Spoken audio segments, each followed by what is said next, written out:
통합진보당 대변인 홍성규입니다. 두 가지 말씀드리겠습니다.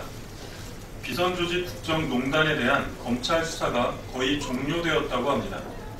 대통령이 국기문란이라고 콕 집어 호통을 쳤던 문건 유출은 고스란히 숨진 최모 경위가 떠안을 것으로 알려졌습니다.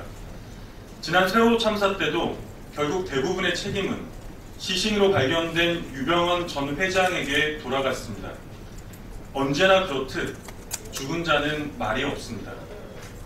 정작 사태의 핵심이었던 비선조직 국정농단의 실체는 전혀 밝혀지지도 않았습니다. 정확하게 말하자면 아예 수사 자체가 진행된 바도 없습니다. 청와대와 새누리당은 앵무새처럼 근거 없는 찌라시 수준이라는 주장만 되뇌이고 있으나 이미 국정농단 행태를 뒷받침하는 정황은 차고도 넘칩니다. 게다가 근신하고 자중해도 모자랄 판에 내부 특별 감찰을 한답시고 관련자에게 거짓 진술과 서명을 강요하고 민정수석실이 직접 나서 한모 경위에 대한 회유 시도를 하면서 노골적으로 사건 조작을 했다는 의심을 사고 있는 청와대의 행태야말로 이번 사태에 대한 가장 강력한 증거입니다. 이번 검찰 수사로 사태가 정리되기를 바란다면 그야말로 청와대의 심각한 오판임을 분명히 경고합니다.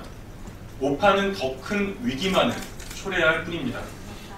대통령이 제시한 가이드라인에 꿰어맞춰 졸속적으로 마무리한 청부 수사는 거꾸로 국정조사의 필요성만 거듭 확인해 줄 뿐입니다. 두 번째입니다. 비선조직에 의한 국정농단 의혹이라니 그 자체만으로도 충분히 당혹스럽고 충격적일 수밖에 없습니다. 그러나 그보다도 참을 수 없이 분노스러운 것은 바로 이번 사태에 대한 청와대의 행태와 박근혜 대통령의 처신입니다. 처음부터 끝까지 축소, 은폐, 왜곡, 조작으로만 일관했습니다. 박근혜 대통령은 우리 국민들을 상대로 어이없는 숨바꼭질이라도 해보겠다는 신살입니까? 이것이 과연 국민들이 제기한 의혹에 대하여 최고 국가 권력기관이 취해야 할 정상적인 행태라고 감히 이야기할 수 있습니까? 청와대 홈페이지에서 브리핑란을 한번 들여다보십시오. 사태가 이 지경인데도 현안이 홍수처럼 넘쳐나는데도 입을 꾹 다물고 있는 청와대의 참담한 모습이 그대로 드러나 있습니다. 오죽하면 입법부의 수장인 국회의장과의 한라인마저 꺼놓았겠습니까? 한마디로 국민들과 대화할 생각은 전혀 없다는 것입니다. 국민들의 투표에 의해 선출된 대통령으로서 가장 기본적으로 지켜야 할 소통의 의무마저 저버리고 있습니다. 민주주의 시대의 국가 지도자로는 전혀 적합하지 않은 비상식적 행태입니다. 비선조직 국정농단 사태 또한 바로 이런 비밀주의와 폐쇄성에서 피어난 것 아니겠습니까?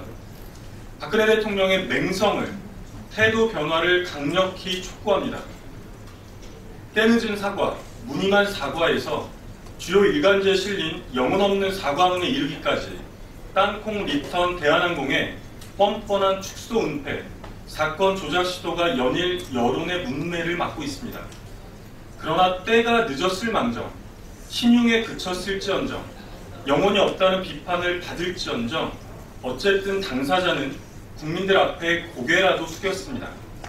파렴치한 대한항공이 그래도 청와대보다는 박근혜 대통령보다는 더 낫다는 자조 섞인 비판이 흘러나오는 이유입니다. 대통령은 이 목소리 듣고 있습니까? 이상입니다.